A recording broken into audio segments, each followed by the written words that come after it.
আসসালামু আলাইকুম রহমতুল্লাহি ওয়াবারাকাতুহু। আলহামদুলিল্লাহ, ওয়াসসালাতু ওয়াসসালামু আলা রাসূলিল্লাহ ওয়া বা'দ। সুপ্রিয় দর্শক শ্রোতা ভাই বোন, একজন মুমিনের কাছে সবচাইতে মূল্যবান এবং দামি সম্পদ হলো তার ঈমান।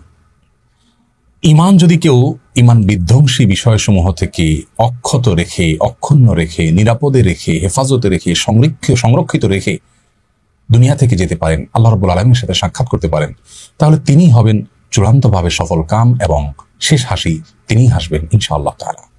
প্রিয় দর্শক, আর এই কারণে সাহাবায়ে কেরাম রিদওয়ানুল্লাহি তাআলা আলাইহিম আজমাইন তারা ঈমানকে অনেক বেশি পরিচর্যা করতেন, ঈমানের নবায়ন করতেন, ঈমানের খোঁজ খবর রাখতেন।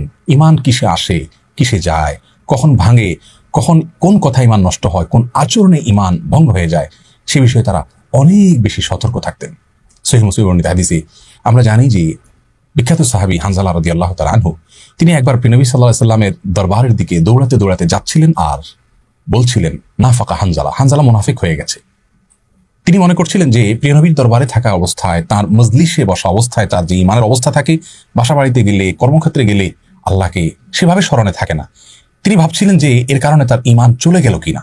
প্রিয় দর্শক দেখুন, একজন সাহাবী তার অবস্থার একটু পরিবর্তনের কারণে তার ঈমান নিয়ে তিনি শঙ্কায় পড়ে গেলেন। ঈমান আছে কি নেই তার খোঁজ নেওয়ার জন্য, নিশ্চিত হওয়ার জন্য রাসূল করিম সাল্লাল্লাহু আলাইহি সাল্লামের মজলিসে এবং দারসে হাজির হয়ে গেছেন। আর আমরা পৃথিবীর বেশিরভাগ মানুষের অবস্থা হলো, আমরা আমাদের ঈমানের কোনো খোঁজ খবর নেওয়া হয় না। সেই ছেলেবেলায়, ছোটবেলায় বক্তব্যে আশহাদু আল্লা ইলাহা ইল্লাল্লাহ ওয়া আশহাদু আন্না মুহাম্মাদুর রাসূলুল্লাহ পাঠ করেছি। আমরা মনে করি যে মৃত্যু পর্যন্ত বোধহয় আর কখনো ঈমান যেতে পারে না, ঈমান বোধহয় নষ্ট হতে পারে না, ঈমান বোধহয় ভঙ্গ হতে পারে না। অথচ ইবাদত বন্দেগী যেরকম ভঙ্গ হয়, আবার জোড়া লাগানো যায়, নবায়ন করা যায়, ঠিক তেমনি ভাবে ঈমানও ভঙ্গ হয়ে যেতে পারে। যদি কোনো মুসলিম এমন হন যে তার ঈমান কখনো কোনো কারণে ভঙ্গ হয়ে গেছে, তিনি জানেনও না, আজীবন তিনি আমল করছেন, সালাত করছেন, সিয়াম করছেন, হজ করছেন, যাকাত দিচ্ছেন, ওমরা করছেন, দান সদকা করছেন, তেলাওয়াত করছেন, তাসবিহ তাহলিল করছেন, জিকির করছেন, অথচ তার ঈমান নেই। তিনি অনেক কিছু রাখছেন তার ভাণ্ডতে, কিন্তু সেই ভাণ্ডের তলা নেই, সেটা ফাটা। আল্লাহ রাব্বুল আলামিনের কাছে অনেক আশা নিয়ে যাচ্ছেন, অনেক আমল করি, কিন্তু সেখানে কিছুই পাবেন না, কারণ তার ঈমানই নষ্ট হয়ে গেছে, তিনি জানেন না। এই জন্য একজন মুসলিমের জন্য অনেক বেশি গুরুত্বপূর্ণ এই বিষয়টি যে তার ঈমান কিসে আসে আর কিসে যায়, কখন ভঙ্গ হয়ে যায়, এগুলো আমাদের জানতে হবে। আমরা প্রায় সময় খেয়াল করে স্মরণ করার চেষ্টা করি, আমার ওযুটা কি আছে না চলে গেল, আমার সালাতটা অমুক কারণে ভঙ্গ হলো কিনা, আমরা আলেমের কাছে দৌড়ে যাই। অমুক কথার কারণে আমার স্ত্রীর সাথে আমার সম্পর্ক ভঙ্গ হয়ে গেল কিনা, বিবাহ ভেঙে গেল কিনা, আমরা চিন্তিত হই। সিয়াম ভঙ্গ হলো, চিন্তিত হই। প্রিয় দর্শক, আপনি আপনার নিজেকে প্রশ্ন করুন, জীবনে আপনি কয়জন আলেমের কাছে গিয়েছেন, কয়বার কোরআন এবং হাদিস খুলেছেন এই বিষয়টি জানার জন্য যে আপনার ঈমান আছে নাকি চলে গেছে? এর উত্তরে বেশিরভাগ মানুষ বলবেন যে না, আমরা এ বিষয়ে খুব একটা খোঁজ খবর নেইনি। আজকের আলোচনায় আমরা মূলত সে বিষয়টাকে গুরুত্ব দিতে চাই। প্রিয় দর্শক, কিয়ামত যত নিকটবর্তী হচ্ছে, ঈমান বিধ্বংসী ঝড় তুফান এটার পরিমাণ কিন্তু বাড়ছে। এরকম পরিস্থিতিতে ঈমানের নবায়ন কত বেশি গুরুত্বপূর্ণ। সাহাবীরা যদি সেই ফিতনা মুক্ত নবী সাল্লাল্লাহু আলাইহি সাল্লামের উপস্থিতিতে ঈমান নিয়ে এতটা শঙ্কায় থাকেন, আমাদের ঈমানকে সকাল বিকেল কত বেশি খোঁজ খবর নেওয়া উচিত। নবী আলাইহিস সালাম বলেছেন, এমন একটা সময় আসবে, আসবাহার রাজুলু মুমিনান ওয়া ইউমসি কাফিরা, মানুষ সকাল ঈমানদার থাকবে, বিকালে বেঈমান হয়ে যাবে, কারণ সে জানেও না যে কোন কথা ঈমান চলে গেছে, কোন কাজে ঈমান চলে গেছে, কোন বিশ্বাস ধারণ করবার কারণে ঈমান চলে গেছে। আমাদের ঈমান যদি ঠিক থাকে, আমল একটু কম থাকলেও ইনশাআল্লাহ আমরা চির জাহান্নামী হওয়ার থেকে অন্তত রক্ষা পাবো। প্রিয় দর্শক, আর বিলম্ব না করে আসুন মূল বিষয় আপনাদের সঙ্গে শেয়ার করি। ঈমান ভঙ্গ হয় কি কি কারণে? ঈমান ভঙ্গের মৌলিক কারণ তিনটি, আর সেটাকে ব্যাখ্যা বিশ্লেষণ করে যদি আমরা আরো কিছু কারণ আবিষ্কার করি, তাহলে 3টি থেকে আরো 10টি বিস্তারিত কারণ আমরা আজ আপনাদের সঙ্গে শেয়ার করব। যে 3টি সংক্ষিপ্ত কারণে কথা বলবো, তার একটা হলো বড় শিরক, একটা হলো বড় কুফর, আর একটা হলো বড় মুনাফিকি। বড় শিরক, আল্লাহ রাব্বুল আলামিনের জন্য আমরা যা নিবেদন করি, সেটা যদি কোনো ব্যক্তি বা বস্তুর জন্য নিবেদন করি, তাহলে সেটা হয় বড় শিরক। শিরক শব্দের অর্থ হলো পার্টনার সাব্যস্ত করা, শরীক সাব্যস্ত করা। আল্লাহ রাব্বুল আলামিনের সঙ্গে যদি আমরা কোনো পার্টনার সাব্যস্ত করি, সেই পার্টনার কখন সাব্যস্ত করা হবে? যে জিনিসটি শুধুমাত্র আল্লাহর জন্য করতে হয়, সেটা অন্য কারোর জন্য যদি আমরা করি। যেমন ইবাদত শুধু আল্লাহর জন্য করতে হয়, প্রার্থনা শুধু আল্লাহর কাছেই করতে হয়, সেই জায়গাটা যদি আমরা কোনো ব্যক্তিকে, কোনো দলকে, কোনো মতকে, কোনো পীরকে, কোনো বুজুর্গকে, কোনো মানুষকে আমরা যদি দিয়ে দেই, তাহলে সেক্ষেত্রে সেটি আমাদের ঈমান ভঙ্গের কারণ হবে। ঈমান ভঙ্গের দ্বিতীয় কারণ হলো বড় কুফর। বড় কুফর মানে হলো বড় ধরনের অস্বীকৃতি। আর সেটি কখন হবে? কোরআন এবং হাদিস থেকে যেটি স্বতঃসিদ্ধভাবে, সুস্পষ্টভাবে, অকাট্যভাবে প্রমাণিত হবে, এমন কোনো বিষয়কে যদি আমরা ডিনাই করি, অস্বীকার করি, সেটার যৌক্তিকতাকে আমরা বা উপযুক্ততাকে আমরা অস্বীকার করি, তাহলে এটা হবে বড় কুফর। আমি এটা মানি না ইসলামের। এটা হলো বড় কুফর, ইমান ভঙ্গের কারণ। ইমান ভঙ্গের তৃতীয় কারণ হলো বড় মুনাফিকি। বড় মুনাফিকি হলো যার ভেতরে আল্লাহর প্রতি আস্থা নেই, কোরআন হাদিসের কোনো বিধানের প্রতি, নির্দেশনার প্রতি আস্থা নেই, কিন্তু তিনি বাহ্যিকভাবে মুসলমানদের ভান ধার ধরছেন হয়তো সমাজের ভয়ে, মানুষের ভয়ে। তো এটা হলো বড় মুনাফিকি, এটাও ইমান ভঙ্গের কারণ। এই তিনটা মানুষের মধ্যে প্রকাশ হতে পারে, দেখা দিতে পারে আবার তিন উপায়ে। কিছু শিরক, কুফুর, নেফাক আছে, যেটা নেফাকটা সবসময় অন্তরে থাকে, কিন্তু শিরক এবং কুফুর এগুলো অনেক সময় হতে পারে ভেতরে ভেতরে, আকীদা, বিশ্বাসে। যেমন কেউ মনে মনে এই বিশ্বাস লাগলো যে অমুক পীরের হাতে পাওয়ার আছে, তিনি চাইলে আমাকে সন্তান দিতে পারেন, নাও পারেন, তাহলে এটা তার কাছে থাকলো এবং এটা তাকে বিশ্বাস করা শামিল হয়ে গেল। এটা হলো বড় শিরক অন্তরের মাধ্যমে, অর্থাৎ আকীদাগত ভাবে বিশ্বাসগত শিরক। আবার শিরক কর্মগত হতে পারে, যেমন আল্লাহ চাহানো কাউকে সিজদা করলো, এটা হলো কর্মগত শিরক। আবার সেটা মন্তব্যগত হতে পারে, কেউ এমন কোন কথা বলে ফেললো যা আল্লাহর সঙ্গে শিরকের সমকক্ষ। তাহলে মন্তব্যগত, কর্মগত, আকীদাগত, তিন ভাবে শিরক হতে পারে। ঠিক একইভাবে কুফুরও তিন ভাবে হতে পারে। কেউ অন্তরে ডিনাই করলো, মুখে বললো না কিছু, সেও কাফির হয়ে যায়। আবার কেউ মুখে কাফির মানে অস্বীকৃতি জানালো, কেউ আচরণ দ্বারা অস্বীকৃতি প্রকাশ করলো, তিনটাই হতে পারে। এই সব ধরনের ইমান ভঙ্গের কারণ থেকে আমাদের বেঁচে থাকতে হবে। প্রিয় দর্শক, আসুন এগুলোকে বিস্তারিত বিশ্লেষণ করে অনেক বড় বড় ইমামগণ, অনেক বড় বড় ওলামায়ে কেরাম 10টি কারণকে উল্লেখ করেছেন। 3টা সংক্ষিপ্ত কারণ থেকে বিশ্লেষণমূলক আরো 10টি কারণ ওখান থেকে বের হয়েছে, সেগুলো আপনাদের সঙ্গে শেয়ার করে আজকে ইনশাআল্লাহ আমরা শেষ করব। প্রথম কারণ হলো বড় শিরক, যেটা একটু আগেই বললাম। আল্লাহ তাআলা কোরআনে কারিমে বলেছেন, ইন্নাল্লাহা লা ইয়াগফিরু আন ইউশরাকা বিহি ওয়া ইয়াগফিরু মা দুনা যালিকা লিমান ইয়াশা। আল্লাহ তাআলা তার সঙ্গে শিরক করা হলে সেটা মাফ করবেন না, শিরকের চাইতে ছোট অপরাধ হলে সেটা আল্লাহ যাকে ইচ্ছা তাকে মাফ করতে পারেন। সূরা জুমার আয়াত নম্বর 65, সেখানে আল্লাহ রাব্বুল আলামিন বলেছেন, ওয়ালাকাদ উহিয়া ইলাইকা ওয়া ইলাল লাযিনা মিন ক্বাবলিক লাইন আশরাকতা লা ইয়াহবাতান্না আমালুকা ওয়া লা তাকুনান্না মিনাল খাসিরিন। হে রাসূল, আপনি এবং আপনার পূর্বের সমস্ত নবী রাসূলদের প্রতি একটি কমন নির্দেশনা জারি করা হয়েছে, যদি আপনি নবী এবং রাসূল হওয়ার সত্ত্বেও যদি শিরকে লিপ্ত হন, লাইন আশরাকতা, আপনি যদি শিরকে লিপ্ত হন, লা ইয়াহবাতান্না আমালুক, অবশ্যই অবশ্যই অবশ্যই, লামে তাকিদ নুনে তাকিদ সাকিলা, তিন ভাবে গুরুত্ব দেওয়া হয়েছে আরবি গ্রামার অনুযায়ী। অবশ্যই অবশ্যই অবশ্যই আপনার সমস্ত আমল ক্যান্সেল হয়ে যাবে এবং আপনি ক্ষতিগ্রস্ত হয়ে যাবেন। এখান থেকে পরিষ্কারভাবে বোঝা গেল কেউ শিরকে লিপ্ত হলে তার ঈমান চলে যায়, সমস্ত আমল পুরানোগুলো ক্যান্সেল হয়ে যায়। এজন্য ঈমানদার সবচেয়ে ভয় থাকবে শিরক নিয়ে, আল্লাহর সঙ্গে শিরক যেন না হয়, তাওহীদকে নিশ্চিত করার চেষ্টা করবে। এটা ঈমান ভঙ্গের কারণ। নাম্বার 2, ঈমান ভঙ্গের দ্বিতীয় কারণ হলো আল্লাহ এবং বান্দার মাঝামাঝি যদি কোনো মধ্যস্থতাকারী আমরা সাব্যস্ত করি, তাহলে ঈমান নষ্ট হয়ে যাবে। আমরা জানি আমাদের হিন্দু ভাই বোন তারা বিশ্বাস করেন যে ঈশ্বর সরাসরি সবকিছু নিয়ন্ত্রণ করেন না। অনেক দেবদেবী, অনেক প্রতিমা তারা পুজো করেন, এই উদ্দেশ্যে যেন তার কাঙ্ক্ষিত বিষয়টা সেই দেবদেবী তাদেরকে পাইয়ে দেন। সরস্বতীকে পুজো করেন শিক্ষার জন্য, আবার চাষাবাদ ভালো হওয়ার জন্য আরেক দেবতাকে পুজো করেন। তো এরকম পুজো করে তারা ঈশ্বরের কাছ থেকে কিছু পেতে চান বা সৃষ্টিকর্তার কাছ থেকে কিছু পেতে চান। প্রিয় দর্শক, আমাদের অনেক মুসলিম ভাই বোন মনে করেন কোনো কবরে, কোনো মাজারে গিয়ে সন্তান চাইলে, ব্যবসার উন্নতি চাইলে তিনি আমাকে আল্লাহর কাছ থেকে পাইয়ে দিবেন। এই যে একটা ব্যাপার, একটা মধ্যস্থতাকারী সাব্যস্ত করা, এটা কিন্তু ঈমান ভঙ্গ করে দেয়। এর দলিল সূরা জুমার আয়াত নম্বর 3। আল্লাহ রাব্বুল আলামিন কোরআনে কারিমে বলেছেন, আলা লাহুদ্দীনুল খালিস, আল্লাহর জন্য একচ্ছত্র দিন, ঈমান শুধু আল্লাহর জন্য আনতে হবে, অন্য কাউকে সেখানে মধ্যস্থতাকারী বানানো যাবে না। ওয়াল্লাযীনা ইত্তাখাযু মিন দুনিহি আউলিয়া, যারা আল্লাহ ছাড়া অন্য কাউকে অভিভাবক রূপে গ্রহণ করবে এবং তারা বলে যে মা না'বুদুহুম ইল্লা লিকাররিবুনা ইলাল্লাহি যুলফা, আমরা এই সমস্ত মধ্যস্থকারীদেরকে, মাজারকে, পীরকে, মৃত জীবিত ব্যক্তিকে বা কোনো প্রতিমাকে আমরা পুজো করছি বা তাদের কাছে গিয়ে প্রার্থনা করছি এই জন্য যে তারা আল্লাহর কাছে আমাদেরকে পৌঁছে দিবে। এই যে এই পৌঁছে দিবে মধ্যস্থকারী হলো জাস্ট এই কথার কারণে আল্লাহ রাব্বুল আলামিন কি কমেন্ট করছেন আয়াতের পরবর্তী অংশে সেটি রয়েছে। আল্লাহ রাব্বুল আলামিন এই ধরনের লোক সম্পর্কে বলেছেন, ইন্নাল্লাহা ইয়াহকুমু বাইনাহুম ফীমা হুম ফীহি ইখতালিফুন, তারা যে বিষয় নিয়ে মতপার্থক্য করছে কিয়ামতের ময়দানে আল্লাহ তাআলা তাদের ব্যাপারে ফয়সালা করবেন। এবং আল্লাহ আরো বলছেন, ইন্নাল্লাহা লা ইয়াহদি মান হুয়া কাযিবুন কাফফার, যে ব্যক্তি মিথ্যাচার করেছে এবং কুফরি করেছে, কাফের হয়ে গেছে, তাকে আল্লাহ তাআলা পথ দেখাবেন না। দেখুন এখানে মধ্যস্থতা সাব্যস্তকারী কে আল্লাহ রাব্বুল আলামিন কাফফার বলেছেন, অর্থাৎ সে কাফির হয়েছে, অস্বীকৃতি জ্ঞাপন করেছে। এখান থেকে বোঝা গেল ঈমান ভঙ্গের কারণ, যখন আল্লাহ তাআলা তাকে কাফির হয়ে গেছে, মিথ্যাচার করেছে আল্লাহর ব্যাপারে, এমনটি কথা বলেছেন। এই জন্য মধ্যস্থতাকারী করা যাবে না। ঈমানদার সরাসরি আল্লাহর সঙ্গে সম্পর্ক করবে, আল্লাহর থেকে চাইবে, দোয়া করবে, ইবাদত করবে, আল্লাহ তাআলা তাকে সরাসরি দিবেন ইনশাআল্লাহ তাআলা। তাই ঈমান ভঙ্গের দ্বিতীয় কারণ আমরা জানলাম। ঈমান ভঙ্গের তৃতীয় যে কারণ তা হলো কোনো অমুসলিমকে অমুসলিম মনে না করা, কোনো মুশরিককে মুশরিক মনে না করা, অন্য কোনো ধর্মকেও সঠিক মনে করা। প্রিয় দর্শক, আমাদের দেশে অনেক ভাই বোন আছে যারা মনে করেন সব ধর্মই ঠিক আছে, সবগুলোরই গন্তব্য একটি, ঘুরে ফিরে সবাই এক জায়গায় যাবে। এই যে কথাগুলো আমাদের নিজেদের অজান্তে কথা বলে আমাদের ঈমান হারা হয়ে যাচ্ছে, আমরা জানি না এই কথাগুলো কত ডেঞ্জারাস কথা।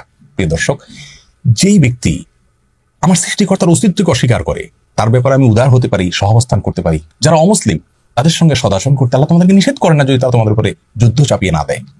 শান্তিপূর্ণ সহাবস্থান করতেই পারো, বরং আল্লাহ তাআলা এরকম মানুষকে ভালোবাসেন, তাহলে তাদের সাথে আমাদের সহাবস্থান করতে নিষেধ নেই, বরং করতে নির্দেশ রয়েছে। বাট তাদের বিশ্বাসকেও যদি আমি মনে করি সেটাও ঠিক আছে, তাহলে আমার বিশ্বাসের জায়গা থেকে আমি দেউলিয়া হয়ে গেলাম, জগা খিচুড়ি হয়ে গেল। এখানে উদারতা দেখানো আপনার ইমান সম্পর্কে উদাসীনতা হবে। অতএব আপনাকে মনে রাখতে পারলা কোরআন কারীম বলেছেন ইন্নাদ-দীন ইনদাল্লাহ ইসলাম, একমাত্র দিন আল্লাহর কাছে মনোনীত দিন হল ইসলাম। ইসলাম ছাড়া অন্য কোনো জীবন আদর্শ, জীবন দর্শন, অন্য কোনো ধর্ম নেই। কিয়ামতের ময়দানে কেউ হাজির হলে আল্লাহ বলেছেন ফালাই ইউকবালা মিনহু, কোশ্চিন কালো সেটা তার কাছ থেকে গ্রহণযোগ্য হবে না। অতএব আমাদেরকে এই ব্যাপারে নিশ্চিত হতে হবে যে অমুসলিম ইজ অমুসলিম, তিনি সঠিক পথের উপর নেই। আমরা তার জন্য করুণা করব, দোয়া করব, প্রার্থনা করব আল্লাহ যেন তাকে হেদায়েত দেন, কিন্তু তাই বলে তার আদর্শকে আমি সঠিক মনে করব, আমারটাও সঠিক মনে করব, এটি ঈমান ভঙ্গের কারণ।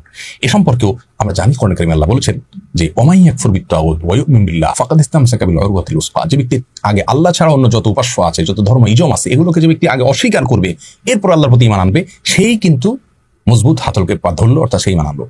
আর আমরা জানি আমাদের কালিমাতুত তাওহীদের প্রথম বাক্যটা হলো লা ইলাহা ইল্লাল্লাহ, আগে নেতিবাচক। আল্লাহ ছাড়া অন্য যা আছে সবগুলোকে আগে ডিনাই করবেন, তারপর আল্লাহ স্বীকৃতি দিবেন, দেন আপনি ঈমানদার হতে পারবেন। তাহলে আপনি সবগুলোকে মানলেন, আল্লাহকেও মানলেন, তাহলে তো লা ইলাহা ইল্লাল্লাহ হলো না, আমাদের ঈমান নষ্ট হয়ে যাবে। মুখরোচক অনেক স্লোগান আমাদেরকে মনে করে শয়তান আমাদেরকে বোঝাতে চায় যে আমরা অনেক উদার হতে পারি সেই স্লোগানের মাধ্যমে। প্রিয় দর্শক, সেগুলোর মাধ্যমে আমাদের ঈমান হারা হতে হবে, উদারতা নয়, উদাসীনতা। আল্লাহ আমাদের বোঝার তৌফিক দান করুন। ঈমান ভঙ্গের 3 নম্বর কারণ জানলাম। 4 নম্বর কারণ হলো নবী আলাইহিস সালামের জীবন আদর্শ ছাড়া অন্য কোনো জীবন দর্শনকে যদি কেউ উত্তম মনে করে। আমাদের মধ্যে অনেক ভাই বোন আছেন মনে করে যে ইসলামের সবই ঠিক আছে, কিন্তু আসলে ইসলামের অমুক অমুক বিষয়গুলো আসলে এই যুগে চলে না। এক্ষেত্রে বোধ হয় অমুক ইজমটা, অমুক মতবাদটা, অমুক আইডিওলজিটা বোধ হয়, অমুক জীবন দর্শনটা বোধ হয় অনেক বেশি কার্যকর। নাউজুবিল্লাহ, এরকম কি মনে করলে সে ঈমানদার হতে পারে না। তার মানে আপনি আল্লাহ রাব্বুল আলামিনকে, তিনি যে সৃষ্টিকর্তা, তিনি যে সবকিছু করতে সক্ষম এবং তার হাতেই যে সবকিছু, তিনিই যে সব কল্যাণ অকল্যাণের মালিক, এটা আপনি বুঝতে অক্ষম হচ্ছেন। প্রিয় দর্শক, আমরা বিবেক দিয়ে আল্লাহর অনেক বিধানকে জাজ করার চেষ্টা করি, এটা মূর্খতা। কারণ জু সমাজ মে আ গই ও ফির খোদা কিউ কর হুয়া, এখানে যদি খোদা বলেছেন না বলে আল্লাহ বলা উত্তম। আল্লামা ইকবাল বলেছেন যে আপনার বুঝে চলে আসলো, আপনার ব্রেইনে যাকে আপনি ক্যাপচার করে ফেলতে পারলেন, সে আবার আল্লাহ কি করে হলো? যার সকল আদেশ নীতিতে যথার্থতা যৌক্তিকতা আপনার বিবেকের মিটার দিয়ে আপনি মেপে ফেলতে পারলেন, সে আবার আল্লাহ কিভাবে হলো? আরে আল্লাহ তো এমন মহা সৃষ্টি যে আপনার মতো ক্ষুদ্র মানুষ আল্লাহর সব নির্দেশ এবং আদেশের যৌক্তিকতা আপনি বের করতে পারবেন না, সেটাই স্বাভাবিক। এই জন্য ইসলামের সব নির্দেশগুলো আমার বুঝে আসলে আমি মানবো, না হলে বলবো না এটা অযৌক্তিক, এটা ঈমান ভঙ্গের কারণ। বিষয়ে আমাদের সাবধান হতে হবে। একজন কাজের লোক, তার মালিক তাকে 10টা অর্ডার করেছেন, তিনি 2টা করেছেন আর 8টা করেননি। কেন করেননি? বলেন যে স্যার এটা আমার বুঝে আসছে না, এটা ভালো হবে না কাজটা। আপনি বলুন এই কর্মচারী থাকার যোগ্য থাকবে? মালিক তার দৃষ্টিকোণ অনেক গভীর থাকতে পারে, তিনি এটার উপকারিতার অন্য দিক জানতে পারেন, হয়তো কর্মচারী জানেন না, কিন্তু তিনি নিজে থেকে যদি মাতবরি করেন এবং বলেন না এটা যৌক্তিক, আমি করবো, এটা করবো না, তাহলে তার যেরকম চাকরি থাকবে না, আপনার ঈমান থাকবে না যদি আল্লাহর কোনো আদেশ নিষেধের পর আপনি মনে করেন যে না এটা চলবে না ওইটা চলবে। এই জন্য 4 নম্বর ঈমান ভঙ্গের কারণ হলো নবী সাল্লাল্লাহু আলাইহি ওয়াসাল্লাম যা নিয়ে আসছেন তার সবগুলোকে, তার সকল আদেশ নিষেধকে একমাত্র আমাদের জন্য উপযোগী মনে করতে হবে। বুঝে আসুক আর না আসুক, আমি কয়টা বুঝার ক্ষমতা রাখি। আল্লাহ কোরআনে বলেছেন ফালা ওয়া রাব্বিকা লা ইউমিনুনা হাত্তা ইউহাক্কিমুকা ফীমা শাজারা বাইনাহুম, শপথ আপনার সত্তা রবের যে ওই ব্যক্তি কখনো ঈমানদার হতে পারবে না যে সকল বিষয়ে নবী আলাইহিস সালামকে তার জীবনের সিদ্ধান্তদাতা হিসেবে গ্রহণ না করবে, তার সকল সিদ্ধান্তকে না মানবে, ঈমানদার হতে পারবে না। অতএব নবী সাল্লাল্লাহু আলাইহি ওয়াসাল্লামের সকল আনিত বিষয়গুলোকে আমাদের জন্য কল্যাণকর আমরা সেই হিসাবে বিশ্বাস করবো। আমি পালন করতে পারছি না, আমার দুর্বলতা আছে, সেটা ভিন্ন বিষয়, তার জন্য আমার গুনাহ হবে, বাট আমি ঈমান হারা হব না। কিন্তু আমি এটাকে অনুপযুক্ত মনে করি, আমার ঈমান হারা হতে হবে। নাম্বার 5, ঈমান ভঙ্গের 5 নম্বর কারণ হলো নবী আলাইহিস সালাম যে দিন নিয়ে এসেছেন, কোরআন হাদিসের যে বিষয়গুলো অকাট্যভাবে এবং সুস্পষ্ট বাদীহি তথা স্বতঃসিদ্ধভাবে প্রমাণিত হয়েছে, তার কোনো একটির প্রতি যদি আমাদের কোনো ঘৃণা থাকে, অপছন্দ থাকে, তাহলে ঈমান চলে যাবে। অনেক ভাই বোন আছেন বলে ইসলামের সব ভালো লাগে, এই যে পর্দার বিধানটা আমার ভালো লাগে না, ইসলামের সব ভালো লাগে, বাট এই যে সুদেরটা আমার ভালো লাগে না, ইসলামের সবকিছু ভালো লাগে, বাট অমুকটা আমার ভালো লাগে না, তমুকটা আমার ভালো লাগে না। এরকম কিন্তু অনেক ভাই বোন আছেন যারা এরকম বলেন। ওয়াল্লাযীনা কাফারু ফাতাআসাল্লাহুম, যারা কুফরি করেছে তাদের ধ্বংস অনিবার্য। ওয়া আদাল্লা আমালাহুম, আল্লাহ তাআলা এই সমস্ত মানুষের আমলকে নষ্ট করবেন, ধ্বংস করে দিবেন। যালিকা বিআন্নাহুম কারিহু মা আনজালাল্লাহ, এই যে কারিহু মা আনজালাল্লাহ এর কারণ হলো আল্লাহ যা নাজিল করেছেন সেটাকে তারা অপছন্দ করেছে, বলছে এটা আমার ভালো লাগে না। এই যে আপনার ভালো লাগে না কাজ করছে, জাস্ট এই কারণে আল্লাহ রাব্বুল আলামিন আপনার সম্পর্কে এই কথা বলে শেষে বলছেন ফাআহবাতা আমালাহুম, আপনার সমস্ত আমল আল্লাহ তাআলা বরবাদ করে দিচ্ছেন। প্রিয় দর্শক, এখান থেকে বোঝা গেল এরকম কোনো আচরণ করলে সেটি ঈমান ভঙ্গের কারণ হবে যে ইসলামের অমুক জিনিসটা আমার ভালো লাগে না। আপনার ভালো লাগা না লাগা এটার উপরে সত্য নির্ভর করেন, আপনি সবকিছু বুঝতে সক্ষম নন, আমরা কেউই সক্ষম নেই। আল্লাহ রাব্বুল আলামিন মালিক, আমরা তার কৃত, তার সৃষ্টি মাত্র, তার সকল নির্দেশের যৌক্তিকতা যথার্থতা আমাদের বুঝতে হবে, এমনটি বাধ্যতামূলক নয়। এরপর ঈমান ভঙ্গের 6 নম্বর কারণ হলো দিনের কোনো বিষয় নিয়ে বিদ্রুপ করা, ব্যঙ্গ করা। আমাদের অনেক ভাই বোন আছেন দাড়ি নিয়ে ব্যঙ্গ বিদ্রুপ করেন, পর্দা নিয়ে ব্যঙ্গ বিদ্রুপ করেন, এটা অস্বাস্থ্যকর। আরে থাকা যায় নাকি? এটা তো এটা আসলে একটা ড্রামের মতো, এটা বাক্সের মতো। এই ধরনের কথা বলে আমরা আল্লাহ রাব্বুল আলামিনের নির্দেশকে, আল্লাহ যেখানে স্পষ্ট নির্দেশ করেছেন মেয়েরা তাদের ইউদনিনা আলাইহিন্না মিন জালাবিবিহিন্না, মাথার উপরের কাপড়কে টেনে দিবি, তার মানে ঢেকে ঢুকে থাকবে, আপনি সেটাকে নিয়ে ট্রল করছেন, বিদ্রুপ করছেন, আপনার কোনো বন্ধু দায়ী রাখছেন, আপনার হয়তো আল্লাহর প্রতি বিশ্বাসে কোনো কমতি নাই, কিন্তু দুষ্টুমি করে আপনি মজা করে তাকে নিয়ে ট্রল করে ফেললেন। দেখুন, এটি নবী আলাইহিস সালামের সুন্নাহ। কোরআন হাদিসের বিষয়টাকে নিয়ে ট্রল করে ইমান থাকবে না। আর এই সম্পর্কে আল্লাহ রাব্বুল আলামিন কোরআনে কারীমে বলেছেন সূরা তাওবাতে, কুল আবিল্লাহি ওয়া আয়াতিহি ওয়া রাসূলিহি কুনতুম তাস্তাহজিউন। কিয়ামতের ময়দানে কাফিরদেরকে আযাব দিতে বলা হবে, তোমরাই কি সেই গোষ্ঠী যে দুনিয়াতে আল্লাহকে নিয়ে, তার রাসূলকে নিয়ে ব্যঙ্গ করতে, তার আয়াত নিয়ে বিদ্রুপ করতে? লা তা'তাদিরু, আজ কোনো ওজর খাহি করো না, আজ তোমাদের কোনো ওজর খাহি শোনা হবে না। কাদ কাফারতুম বাদা ঈমানিকুম, তোমরা ঈমান আনার পরে, মুসলমানের ঘরে জন্ম নেওয়ার পরেও, ঈমান আনার পরেও কাদ কাফারতুম বাদা ঈমানিকুম, তারপর তোমরা কুফরি করে ফেলেছো, কাফের হয়ে গেছো, ঈমান ভঙ্গ হয়ে গেছে বিদ্রুপ করার কারণে। খবরদার, আমরা কখনো দিনের কোনো বিষয় নিয়ে বিদ্রুপ ব্যঙ্গ করবো না, তাচ্ছিল্য করবো না, ট্রল করবো, নিজে না মানতে পারি কিন্তু ট্রল করবো না। রাষ্ট্রের কোনো বিধানকে কেউ লঙ্ঘন করে সাধারণ অপরাধী হয়, কিছু সাজা হয়, এরপরে ছাড়া পায়। কিন্তু রাষ্ট্রের যদি বিধানকে নিয়ে, রাষ্ট্রের অস্তিত্বকে নিয়ে যদি কেউ ট্রল করে, তাহলে সেক্ষেত্রে সে কিন্তু রাষ্ট্রদ্রোহী হিসেবে বিবেচনা হয়, সাধারণ অপরাধী থাকে না। আল্লাহর কোনো বিধানকে নিয়ে ট্রল করলে আপনি আল্লাহদ্রোহী হবেন, ঈমান হারা হবেন। 7 নম্বর ঈমান ভঙ্গের কারণ হলো জাদু। কোরআন কারীমে আল্লাহ বলেছেন, হারুত মারুত নামক দুই ফেরেশতাকে আল্লাহ তাআলা পাঠিয়েছেন, তারা মানুষকে জাদু শিক্ষা দিয়েছেন, এবং আল্লাহ তাআলা সাবধান করেছেন যে এটা যেন কেউ শিক্ষা গ্রহণ করে প্রয়োগ না করে। কেউ যদি জাদু শিক্ষা গ্রহণ করে, প্রয়োগ করে, এটা এক্সারসাইজ করে, চর্চা করে, তাহলে সেক্ষেত্রে সেই ব্যক্তি সম্পর্কে আল্লাহ রাব্বুল আলামিন কুফরির বাক্য ব্যবহার করেছেন এবং বলেছেন যে কিছু লোক শিখেছে তারা কুফরি করেছে, যারা শিখেনি বা চর্চা করেনি তারা কুফরি করেনি। এখান থেকে অনেক ইমামগণই বলেন যে জাদু এটার সাথে কেউ সংশ্লিষ্ট হলে, অর্থাৎ জাদু শিখলে, চর্চা করলে, প্রয়োগ করলে সে ব্যক্তি ঈমান হারা হয়ে যায়। জন্য এর শাস্তিও মৃত্যুদণ্ড, সকল ইমামদের ঐক্যমতে সর্বোচ্চ শাস্তি। এটি ঈমান ভঙ্গের কারণ অনেক ইমামদের মতে, বরং বেশিরভাগ ইমামদের মতে। কেউ কেউ ব্যাপারে এই পয়েন্টের ব্যাপারে দ্বিমত পোষণ করেছেন। 8 নম্বর ঈমান ভঙ্গের কারণ হলো মুসলিমদের বিরুদ্ধে কোনো প্রকার ষড়যন্ত্রে লিপ্ত হওয়া। আজকাল অনেক মানুষ আছে যারা মুসলমানদের সন্তান, বিভিন্ন দেশে গিয়ে দেখা যায় মুসলমানদের বিরুদ্ধে বিভিন্ন এজেন্ডা নিয়ে তারা আসছেন এবং অমুসলিমদের সাথে বসে তারা মুসলিমদের নিয়ে বিভিন্ন ষড়যন্ত্র করছেন এবং মুসলিমদের উন্নতি, অগ্রগতি তাদের চক্ষুশূল হওয়ার কারণ হয়। মসজিদ কেন বেড়ে যাচ্ছে, মাদ্রাসা কেন বেড়ে যাচ্ছে, আলেম ওলামা কেন বেড়ে যাচ্ছে, পর্দা কেন বেড়ে যাচ্ছে, এই যে অমুসলিমদের সাথে বসে বসে সলা পরামর্শ করা, মুসলিমদেরকে বিভিন্নভাবে ইসলাম চর্চা থামানোর চেষ্টা করা, এই সবগুলো ইসলাম বিরোধী বা অমুসলিম তথা আল্লাহর প্রতি অবিশ্বাস যারা আছে তাদের সঙ্গে আতাত করার শামিল। এটাও ঈমান ভঙ্গের কারণ। কোরআন কারীমে আল্লাহ তাআলা সম্পর্কে বলেছেন, ইয়া আইয়ুহাল্লাযীনা আমানু লা তাত্তাখিযুল ইয়াহুদা ওয়ান নাসারা, ইয়া ঈমানদাররা তোমরা ইহুদি খ্রিস্টানদেরকে বন্ধুরূপে গ্রহণ করবে না, তারা এক অন্যের বন্ধু হতে পারে। ওয়া মান ইয়াতাওয়াল্লাহু মিনকুম ফাইন্নাহু মিনহুম, তোমাদের মধ্যে কেউ যদি তাদের সঙ্গে গিয়ে সলা পরামর্শ করে তাহলে তারা তাদের অন্তর্ভুক্ত হয়ে যাবে। ইন্নাল্লাহা লা ইয়াহদিল কওমাজ যালিমিন, নিশ্চয়ই আল্লাহ রাব্বুল আলামিন জালেম সম্প্রদায়দেরকে হেদায়েত দেন না। এর থেকে পরিষ্কারভাবে বোঝা গেল এটি ঈমান ভঙ্গের কারণ। ঈমান ভঙ্গের 9 নম্বর কারণ হলো যদি কেউ মনে করে যে কিছু লোক আছে অথবা তিনি নিজে ইসলামের যে আদেশ নিষেধ আছে এগুলোর ঊর্ধ্বে, আরে রাখো এগুলো কেন পালন করতে হবে, এগুলোর ঊর্ধ্বে মনে করেন কাউকে। অনেক পীরের মুরিদ আছেন মনে করেন যে আমার পীর সাহেব এগুলো থেকে ঊর্ধ্বে, তার নামাজ কালাম লাগে না, তিনি ইসলামের সমস্ত আদেশ নিষেধের ঊর্ধ্বে, এরকম যদি কেউ মনে করে সেটিও ঈমান ভঙ্গের কারণ হতে পারে।